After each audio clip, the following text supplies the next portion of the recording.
Vaishnavis.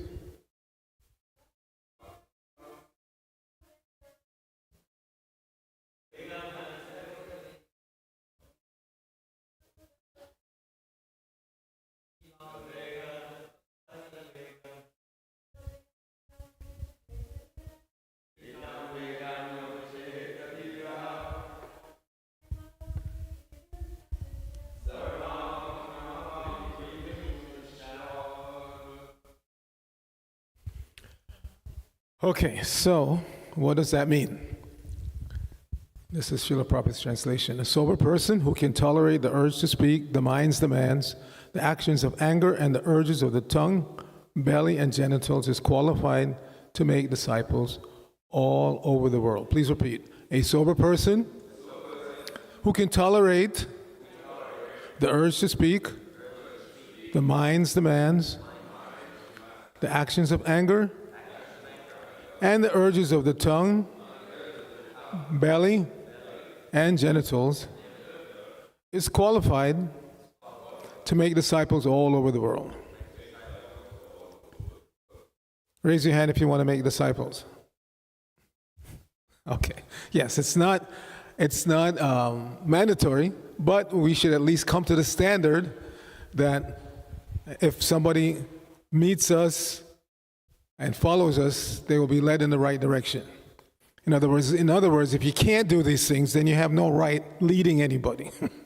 And that's why the world is in the situation it's in right now, that the so-called leaders are actually misleaders. They have no idea of what is the goal of life and how to achieve it. They have no desire to control their senses, their tongue, mind, belly, etc. So they're not qualified to lead anyone. Now, not everybody who attains this stage of qualification becomes a direct spiritual master in terms of giving diksha. There are three kinds of spiritual masters, as we know. There's can you bring the wireless? This thing is having some problems. It's not set up properly. So there's the Vartma Pradashka Guru, somebody who points you in the direction of spiritual life, genuine spiritual life. Then there's the Shiksha Guru, who gives instructions how to practice spiritual life. And then there's the Diksha Guru, the one who gives formal initiation. So not all of us are necessarily meant to become Diksha Gurus, to give formal initiation to others, but every one of us should come to the point of being qualified to give Shiksha, to give instructions based on what we've learned. You can't teach what you have not learned. If you try to teach what you haven't learned, then you're a cheater, not a teacher. And that applies to any field, not just to the spiritual field. Let's say you want to be a doctor, and if somebody who is not a doctor wants to teach you how to be a doctor, then that's cheating. If somebody who's not a lawyer wants to teach you law, then they're cheating. So in every field, but especially in this field, the spiritual field, people think it's wide open. You can just say whatever realization you have, you can just speak off the top of your head. No, it's this most important field, because this is what life is meant for, to learn how to live life on the spiritual platform. So you need to learn that from somebody who knows, such as the three individuals that we're going to speak about today, and also His Divine Grace Srila Prabhupada, who's coming in that disciplical line. So it's a long purport. I selected just one small portion to read. Srila Prabhupada says in his purport, a human being is meant to be trained according to certain principles to revive his original knowledge. So emphasis on that word, trained. Again, you can't figure it out yourself. I've said this many times, but my own father, when I joined the movement in 73, he said, I understand you're interested in spiritual life, but why do you need a guru? Figure it out yourself. No. If I had told him I wanted to be a doctor, he wouldn't have told me that. Figure it out yourself. But somehow or other, when it comes to spiritual life, you're supposed to figure it out yourself. No. You have to be trained. Such a methodical life is described as tapasya. One can be gradually elevated to the standard of real knowledge or Krishna consciousness by practicing austerity and celibacy, brahmacharya, by controlling the mind, by controlling the senses, by giving up one's possessions in charity, by being avowedly truthful, by keeping clean, and by practicing yoga asanas. However, if one is fortunate enough to get the association of a pure devotee, he can easily surpass all the practices for controlling the mind by the mystic yoga process simply by following the regulative principles of Krishna consciousness, refraining from illicit sex, meat eating, intoxication, and gambling, and by engaging in the service of the Supreme Lord under the direction of the bona fide spiritual master. That's also stressed. You can't, you say, all right, I like this Krishna consciousness, and you have a nice temple, but I just want to do whatever I want to do. No, you have to practice Krishna consciousness under the direction of a bona fide spiritual master. This easy process is being recommended by Srila Rupa Goswami. So we're not going to speak about Rupa Goswami this morning. We're stressing, we've been asked to speak on the 3 special souls whose disappearance is today. So we're going to start with Raghunath Das Goswami. He was present in this world from 1495 to 1571. Now, in the database, which is put up by the Bhaktivedanta Archives, we have a section called Vaishnava Biographies. So I'm just going to read about each of these 3 based on what's written here. So first we'll start with Raghunath Das. Even though Bhatt comes first in the list, we're going to speak about Raghunath Das. So again, this is just a short synopsis you'll find in the database. You can read more about Raghunath. There are so many, in the Chaitanya Charitamrita especially, there are so many recollections of his interactions with Lord Chaitanya and Lord Nityananda. But we're just going to read the synopsis. Born in a dynasty of Vaishnavas, Raghunath Das Goswami was the only son of a wealthy landowner. As a boy, he received Haridas Thakur's association and blessings. Just imagine meeting Namacharya Haridas Thakur, getting his blessings. At 15, he met Lord Chaitanya. By the mercy of Lord Nityananda, he renounced a beautiful wife and an opulent family. After meeting Lord Chaitanya, he just wanted to leave home and go and join Lord Chaitanya's cult. Sometimes devotees say, you're members of a cult? And we say, yes, we're a member of Lord Chaitanya's cult. Cult comes from culture. And it's a specific culture that we're meant to follow, trained to be followers of. Everybody's following some kind of cult, because everybody out there joins some kind of cultural group or expression that resonates with their psychophysical nature.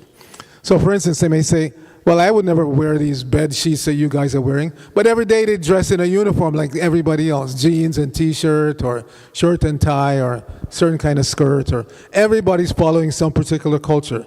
So why don't the Hare Krishna have the right to follow their culture and wear what is recommended, what Srila Prabhupada wore? So don't be put off by that, especially I'm speaking to new people. Don't be put off by that. People say, oh, you guys are a cult. Yes, we're members of Lord Chaitanya's cult. So Raghunath Das, at 15, he met Lord Chaitanya. He wanted to leave home and join Lord Chaitanya, but the Lord told him, time's not right, he should stay home. But he kept trying to run away. And so his parents, they married him to a very beautiful girl and had all opulence at his disposal, but he still kept trying to run away. So the mother said to the father, why don't you lock him up? And the father said, if a man is not locked up by having a beautiful wife and so much money, then lock him in a room, not going to change his mind. So he ran to Jagannath Puri to intimately serve Sri Gaura Rai and his Shiksha Guru, Sarup Damodar Goswami, for 16 years. Lord Gauranga gave his personal Govardhan Shila and Gunjamala to Raghunath Das Goswami. Hare Krishna. So, takeaway from this last sentence is that, generally speaking, the worship of Govardhan Shila or any kind of Shila is undertaken when that Shila is given to you by someone who thinks that you're qualified to worship that Shila.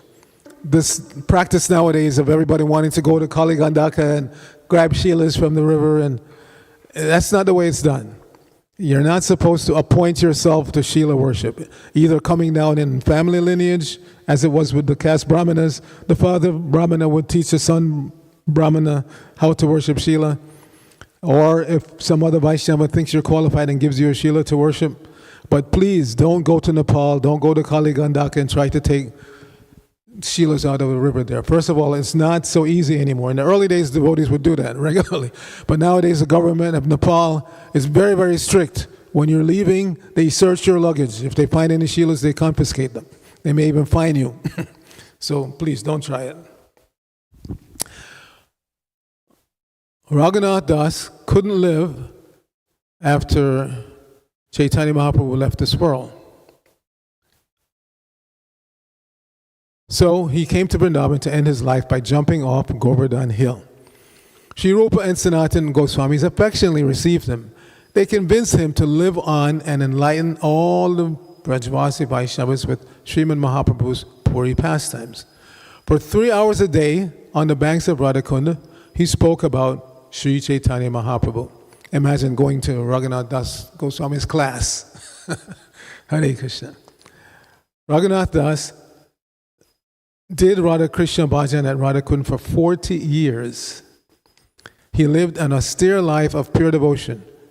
Raghunath Das Goswami showed the standard of renunciation required to attain the eternal loving service of Radha Giridhari in the Nitya Kunja Leelas at Radhakund.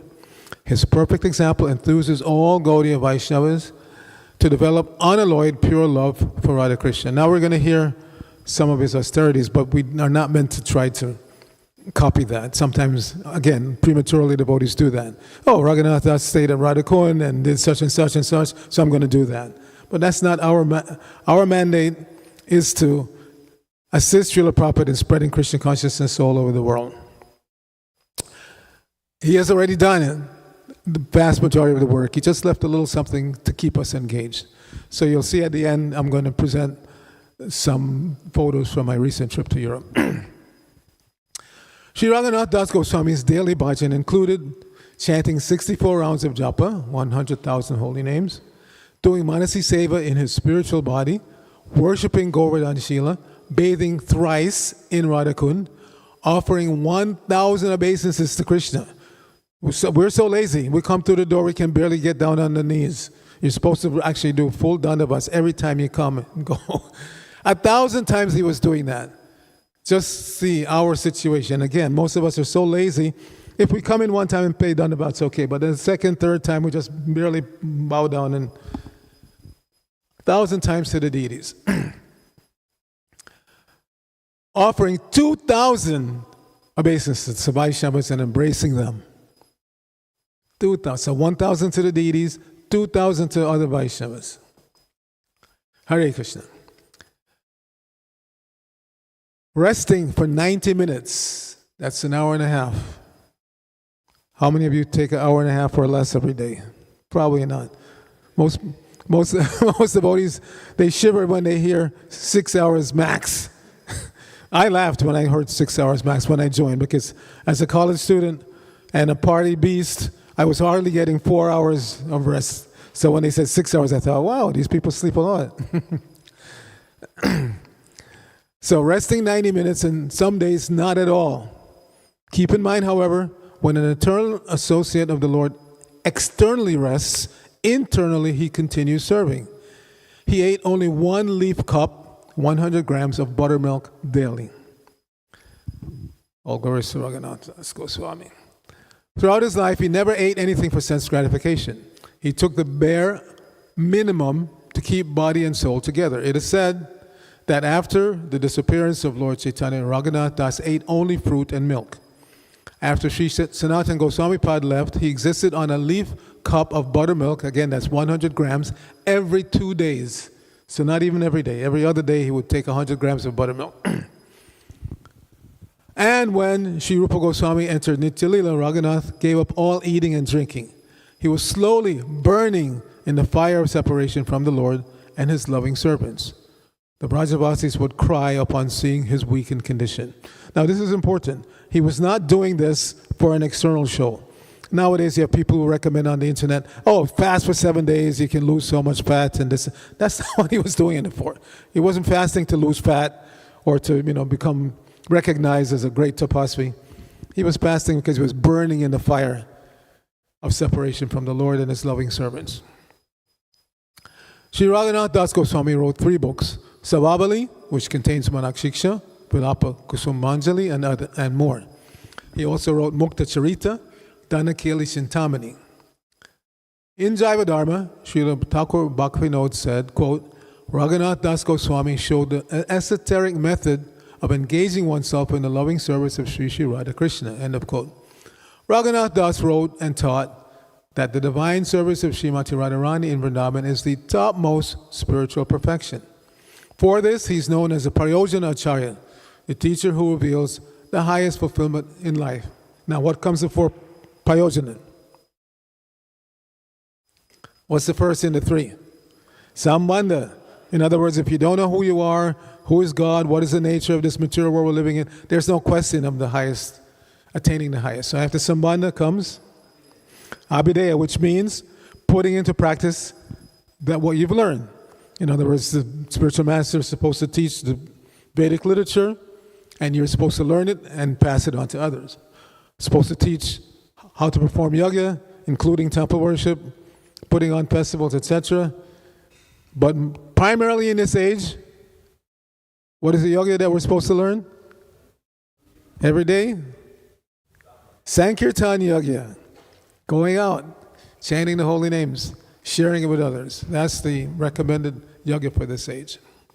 And then when we do those first 2 very nicely, we learn nicely, Sambandha, and then we put it into practice nicely, Abhideya, then the Prayojana will come. You don't have to force it. You don't have to run to, Loy Bazaar to look for a book on Prayojana. You don't have to do that. Just follow the process that the spiritual masters outlined, and the goal will be achieved. Raghunath Das Goswami clearly established the supremacy of Srimati Radharani. In Vilapa Kusumanjali, a collection of intimate prayers, he states that Sri Radha's service is the highest attainment. Feeling extreme impatience and hopelessness due to separation from the queen of his life, he desperately prays for Radharani's service. Quote, my life is worthless. I will give it up without receiving your mercy. Living in Radhakund and Vrindavan is meaningless to me. To say nothing of Vrindavan, even Krishna himself is useless to me without you. Again, don't imitate this. This is Raghunath Das. Oh, Srimati Radharani, you are the only object of my life. Please be merciful to me. Crying profusely in great lamentation, I hold your lotus feet to my heart and beg for your loving service. May this Vilapa Kusumanjali bring even the slightest satisfaction to you. Srila Raghunath Das serves Sri Radha as Rati Manjari in Sri Vrindavan Dham. His samadhi is at Radhakund and the 64 samadhis area. So let us go back to our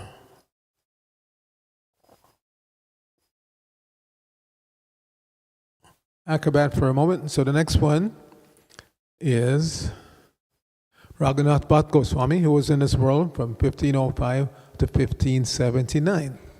So now we'll hear something about him.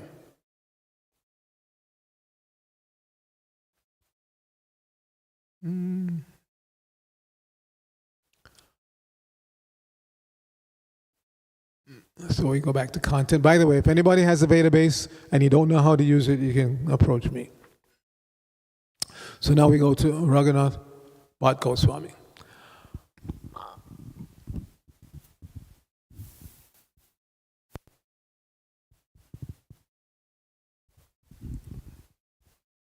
By the order of Sri Chaitanya Mahaprabhu, Raghunath Bhatt Goswami remained a lifelong brahmachari.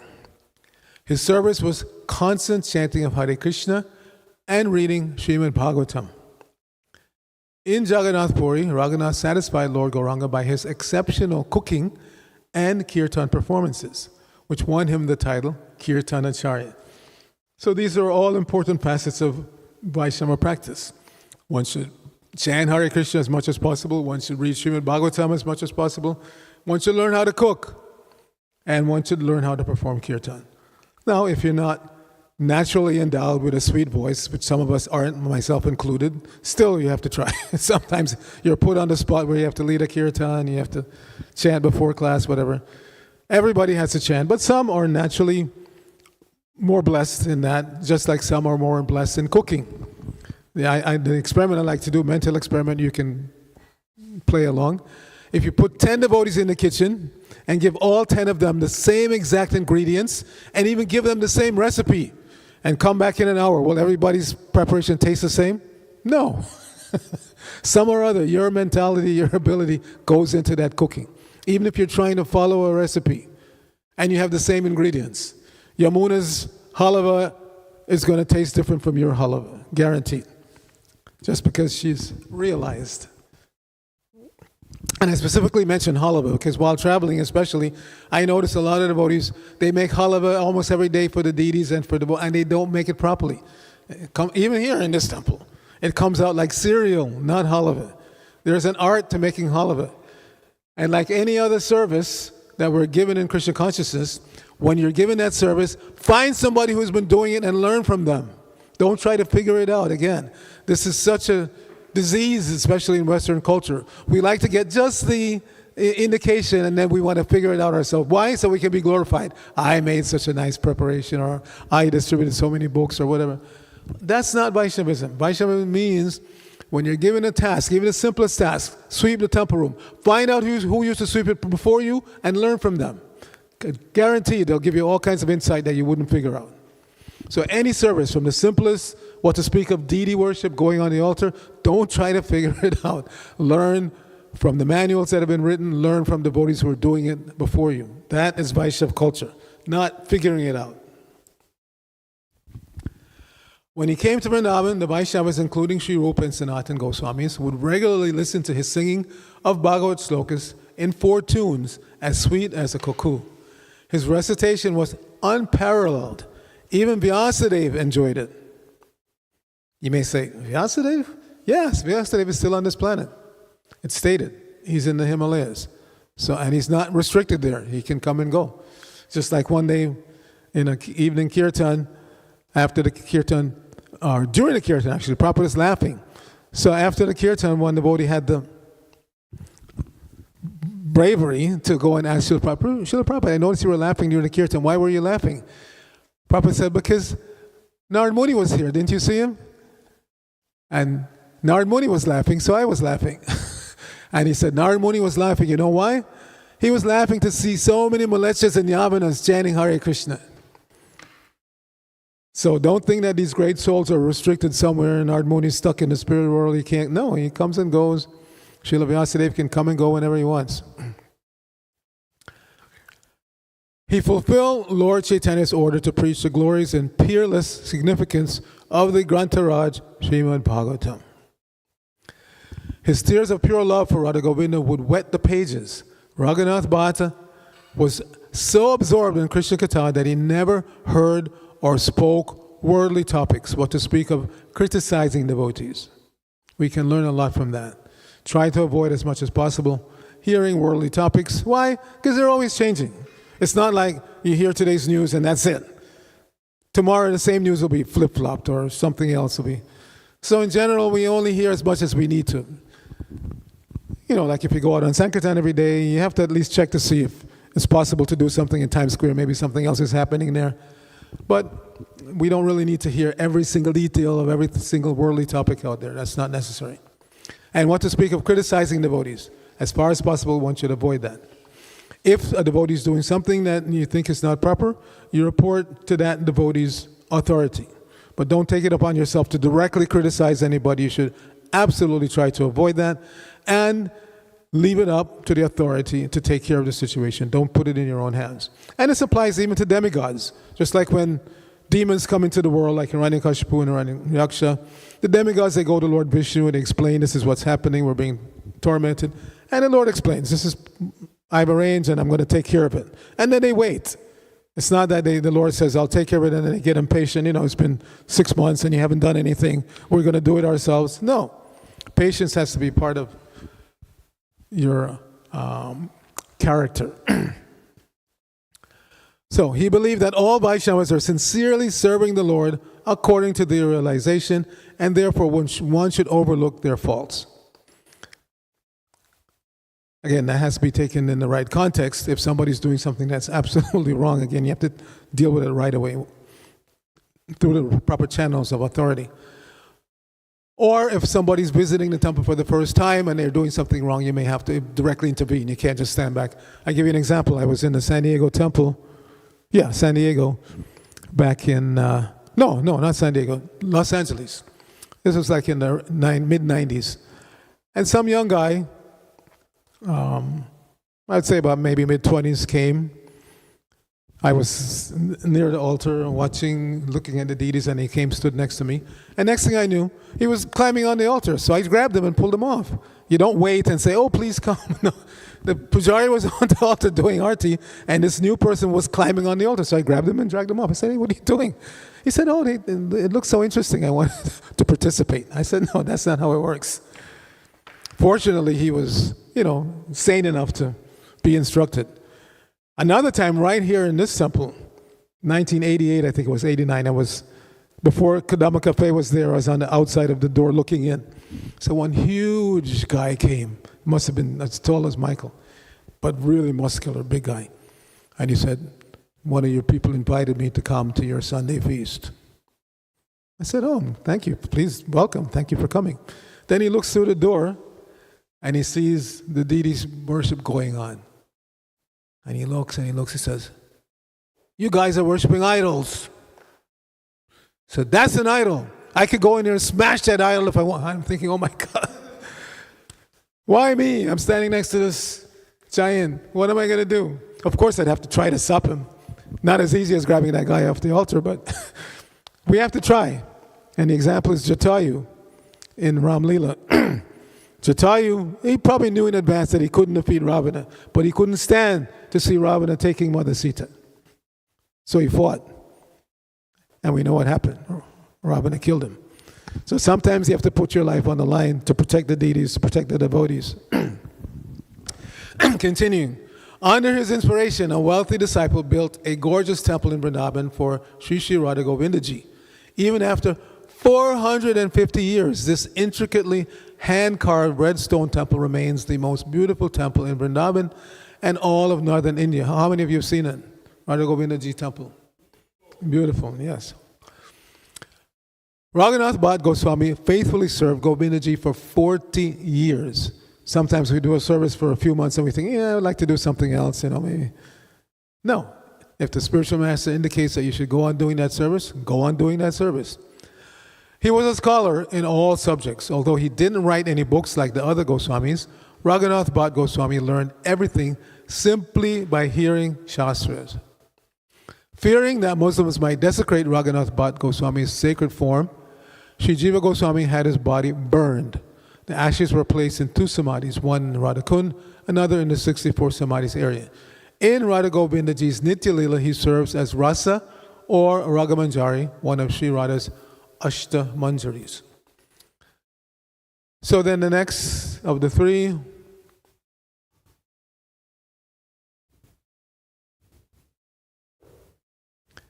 is Krishnadas Kaviraj Goswami. So let's read a little something about Krishnadas Kaviraj.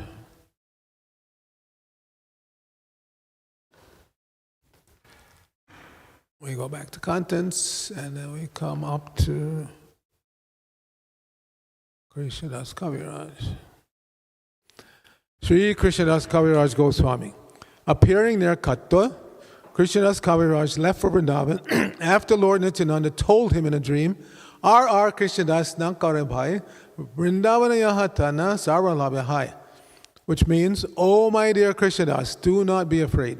Go to Vrindavan, for there you will attain all things. This is from the Chaitanya Charitamrita, Adi Leela, chapter 5, text 195.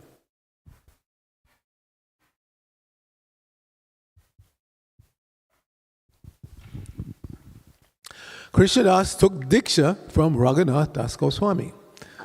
He lived a renounced life at Shamakunda near Manasapavana Ghat, Radharani's midday bathing place.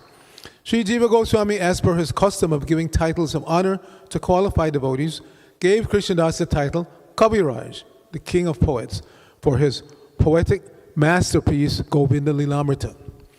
Sri Narottam Das Thakur wrote in Partan, Krishnadas Kaviraj, who composed the Sri Chaitanya Charitamrita, is the connoisseur among devotees. His Govinda Lilamrita moves stones to tears, but alas, my mind is not attracted to it. Of course, he was being humble. During Krishnadas's life, all the Vaishnavas would gather at Govindaji temple to hear Sri Haridas Pandit read Sri Chaitanya Bhagavat. The devotees were eager to hear about Lord Gauranga's later pastimes, which were not elaborated in Chaitanya Bhagavat, so they asked Krishnadas Kaviraj to write them. Krishnadas prayed to Madan Mohan for ability and blessings. The Dita's flower garland fell down, indicating divine sanction. Krishnadas Kaviraj's Chaitanya Charitamrita is the most accurate, authentic, and philosophical biography of Lord Chaitanya. Every line is full of infinite humility, enthusiasm, and devotion for Sri Chaitanya Mahaprabhu and Sri Nityananda Prabhu. Now, something you may note about Chaitanya Charitamrita is that at the beginning of every chapter, practically every chapter, Kaviraj Maharaj, Krishnadas Kaviraj, he writes a verse glorifying Lord Chaitanya. So several of them stick out to me, but one that I really like, it says, Sri Chaitanya Prabhu Made Balopi Yadanugrahat Tare Nana Matagaha Pyaptam Siddhanta Sagaram. It says, I offer my obeisances, respectful obeisances to Lord Chaitanya, Sri Chaitanya Prabhu Bande Balopi Yadanugrahat, by whose mercy even a bal, a young child, can cross over the ocean of inconclusive truths, which is filled with the crocodiles of various theories. And we've all probably experienced that. You're trying to find out the spiritual reality, spiritual truth. And every corner you look, there's somebody else telling you something different. No, not this. Or they only have part of it. Let me give you the other part, etc., etc. Everybody has their own theory. But we know that Sampradaya Vinihinam Ye Manchaste Nishpalam Mata. If you don't get your knowledge, your mantra, in a bona fide Sampradaya, then it is useless. Nishpala means fruit. Nishpala means it won't bear any fruit. So this is especially difficult in India, because you go to India and every Baba in every corner has some other story to tell you and trying to entice you to follow them, and you can be bewildered. So Kaviraj Maharaj is glorifying Lord Chaitanya because by his mercy, even a child can avoid all of that. And what does that mean, his mercy? That means giving you the association of Vaishnavas who know the conclusive truth, like Srila Prabhupada. Srila Prabhupada ki jai. So, Krishnadas Kaviraj, okay, we read that. Next.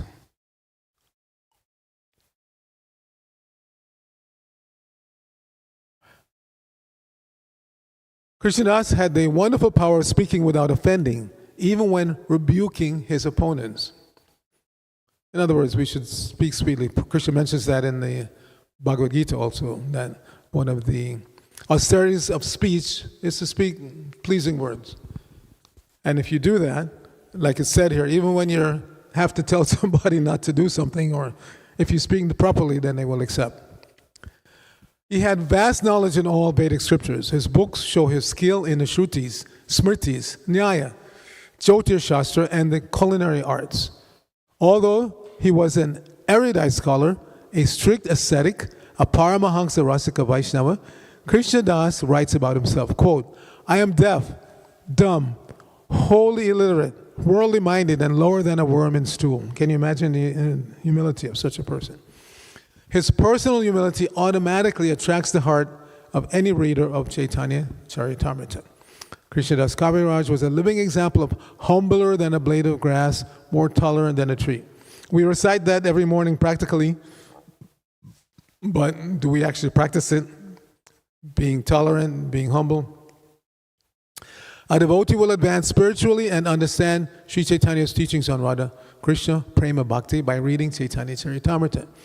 By associating with Sri Krishnadas Kaviraj, an eternally liberated associate of Lord Chaitanya, one will develop the Vaishnava qualities of humility, innocence, integrity, equanimity, gentleness, purity, selflessness, patience, kindness, gravity, freedom from material desires, mild temperament, control over the 6 passions, friendliness.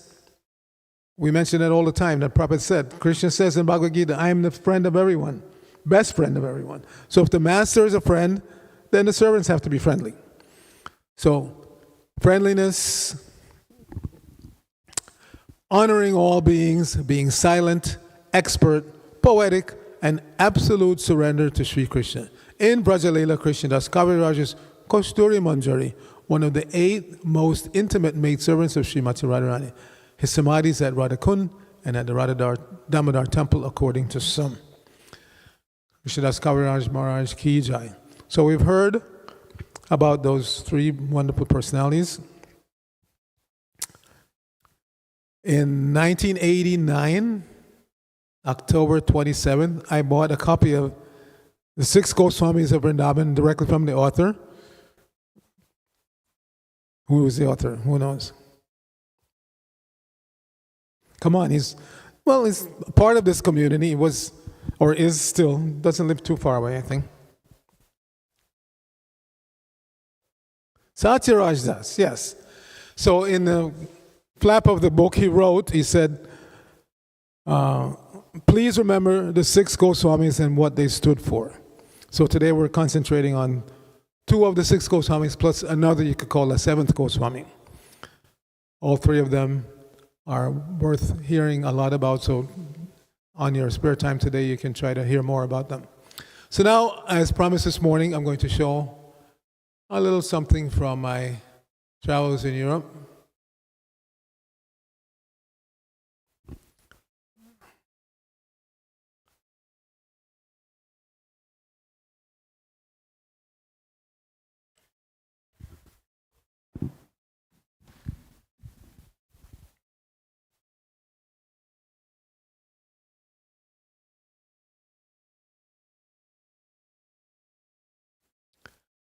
Okay, where are we? No.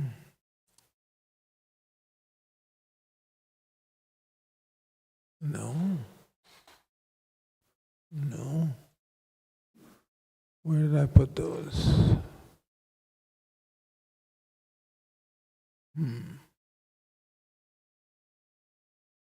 Here we go. So the first stop was in Slovenia. This is the main temple building, and one prominent feature is this statue of a naked man coming out of a hole. So you may wonder, why would an ISKCON temple have this? Well, this building was formerly a cultural center, and when the devotees bought the building, they had to agree not to remove the statue because it's part of the cultural heritage of the city. So if you go to ISKCON Ljubljana in Slovenia, you'll see this statue of a naked guy coming out of a hole.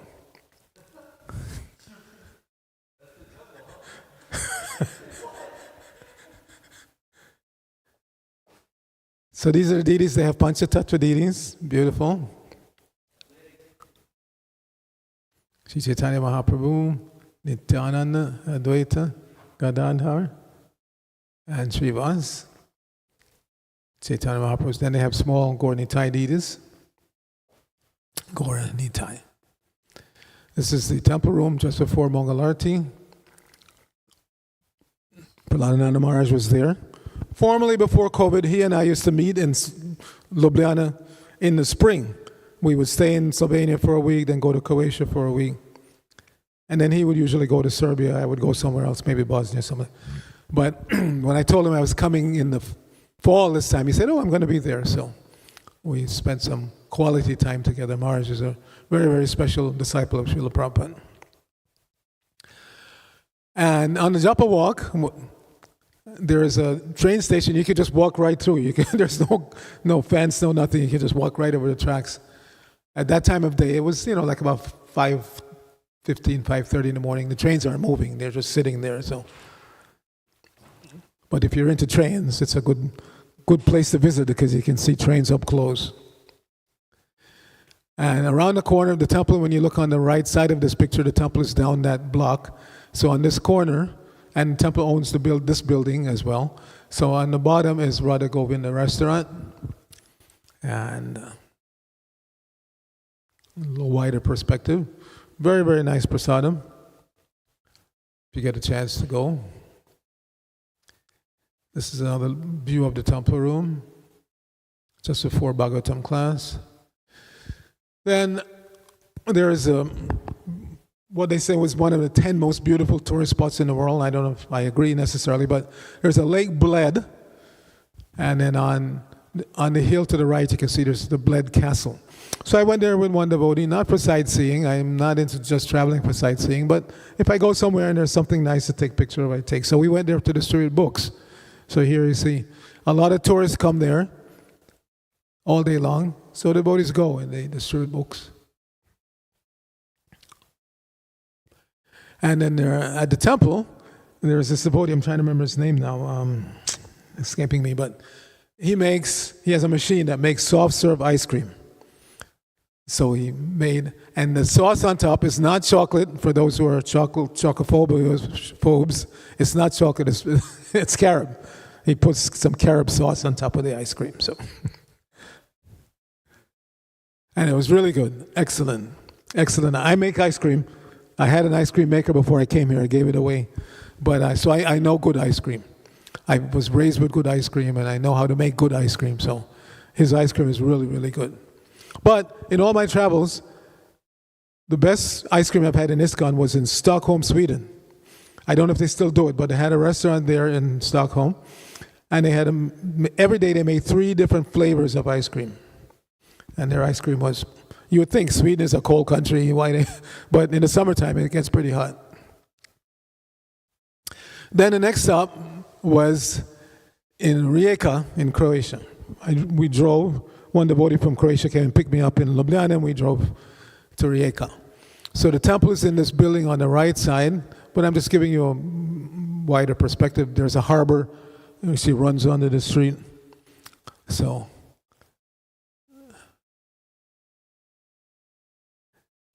Let's see. Let's go back. Oh, I messed this up.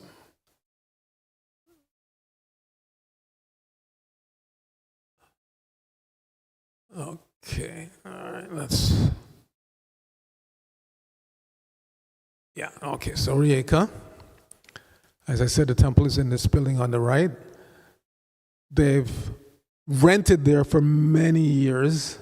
First time I went to Croatia was 1998. So definitely before that, they had this temple. But the landlord now is trying to get rid of them, so they're in a legal battle to stay in that building. So this is their proper deity in ISKCON Rijeka. And you can see it's an unusual situation. Prabhupada is sitting with his back to the deities, but that's all they could arrange at that time, I guess, because on his Prabhupada's right is a window. So they have very unusual Jagannath deities. You don't see Jagannath deities carved in this way elsewhere. Extremely unusual. The expression, their eyes, very, very beautiful.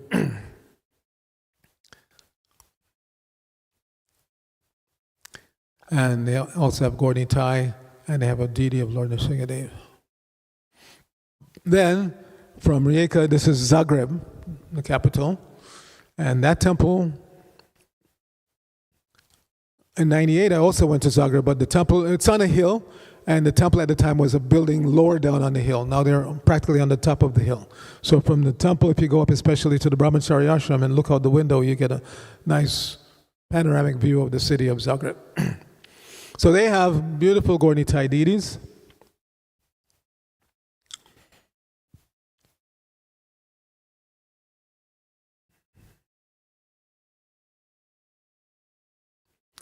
And then in the center of Zagreb, there is the devotee-owned restaurant. They don't call it Govinda's or something like that. They call it Joyful Kitchen. But it's owned by devotees. The devotees are the cooks, and the devotees are serving there. So, Joyful Kitchen. I guess that they find it's more attractive to tourists because a lot of tourists go through this particular section. And they have outside seating and inside seating. This is people waiting to be served. You order and then you sit down, and this is their menu.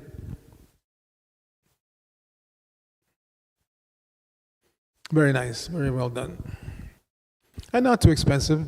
Euro is worth slightly more than $1. So if you want a kebab wrap, it's like €9.69, which is like maybe $11, like that. Not too bad. Then from there, I went to a small city called Pula, but just before Pula, there's a town, village, you could say, called Bajnan. And the temple president of the Pula temple, he and his wife, they have one of the most exquisite home temple that I've ever seen. This is their altar. It's like a whole temple room. Very beautiful. Deities. The deities are Shishi Radhika Vanamali. Never heard that name before for a set of Radha Krishna deities. Radhika Vanamali. Beautiful deities.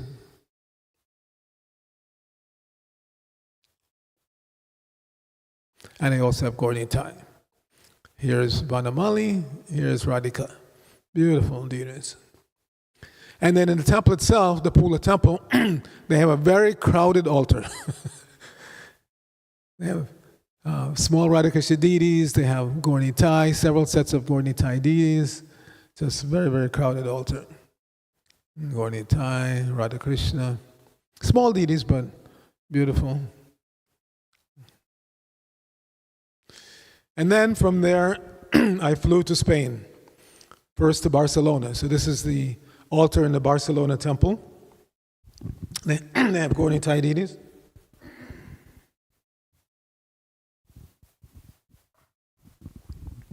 Just named Gauri-Nitai, no special name.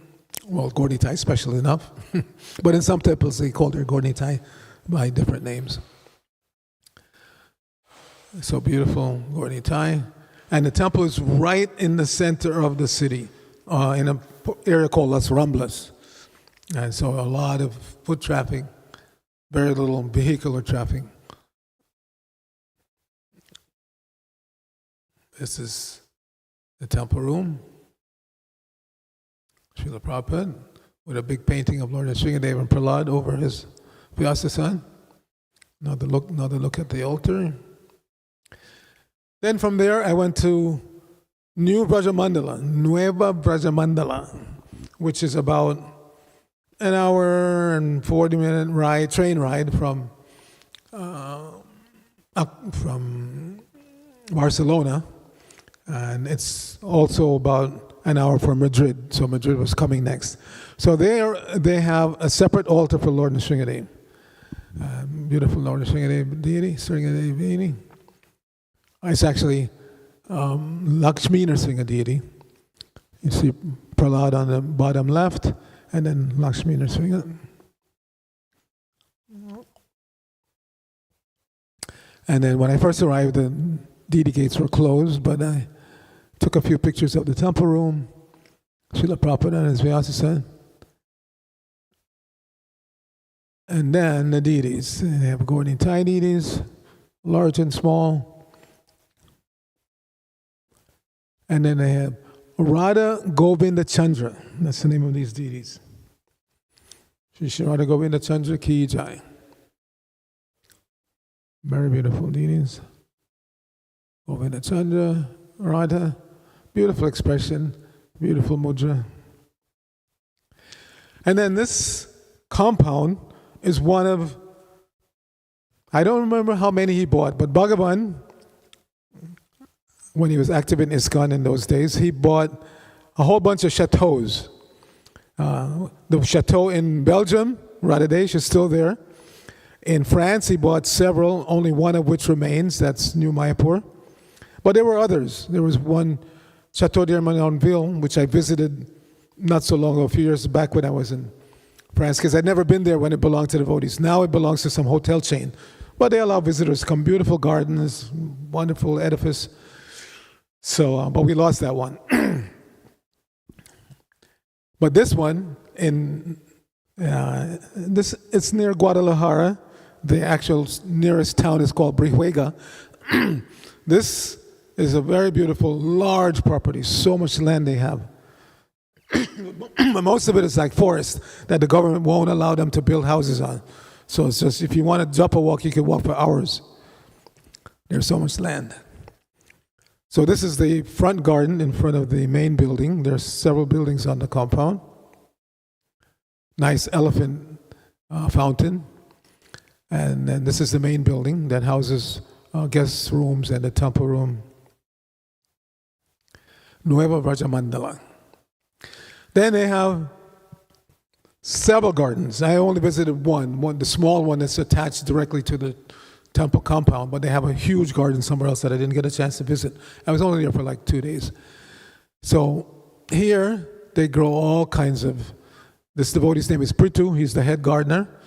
So when he found out that I like Corella, he said, oh, it's the end of the season, but I still have some.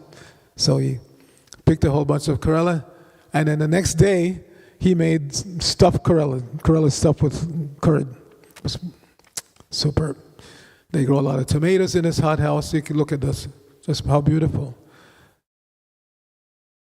Then across the street, there's also, temple property. It's a farm. So there's a farm there, and they have 15 cows. Look how relaxed the cows are. I've never seen a cow this size lying on her side. Usually calves do that. But grown-up cows, they sleep standing up or they kneel down. Very rarely you see a full-grown cow lying on her side like that. They have 15 cows, two of them have never been bred. So it's a mystery how they're giving milk. Because usually a cow has to have a calf before she starts giving milk. But two of these cows, have never been bred, but they're giving milk every day. Happy cows. Then I went to Madrid. Now the Madrid temple room is extremely small, and it's in the basement. It's an odd arrangement. On the main floor is the restaurant, and the temple room is down in the basement. You have to go downstairs. But they have beautiful Gornitai deities, nicely worshipped, and then they have a smaller Utsav set. Several sets, actually, and a little Radha Krishna set, small Prabhupada. And then every day, because they have a restaurant, they also make prasadam for free distribution. You can call it Food for Life. So there's devotees ahead of me there, they're going out. And this is what the temple looks like. In this area, again, they have had this temple now for a long time, but and when they got it, I was told it was like the Bowery in New York. It was just like junkies passed out everywhere. But now it's very upscale. You can't find anything in there for less than €1 million. So this is the entrance to the restaurant, which is on the main floor. And then there's a big kitchen, and then there's some residential rooms in the back. And then downstairs is the temple room. So the devotees, they go out to this particular spot, and the people know they're coming, so they line up, they're waiting, and they have a ticket system. Everybody gets a number, so the people can't cut the line and jump ahead. So when you arrive, you get a number, and you have to stay in line and present your number when you come to get your plate. So they hand out very nice plates of prasadam. On this particular day, where there was pasta and salad and other things. So there's a lot more I could show, but it's already almost 10 minutes after 9, so we'll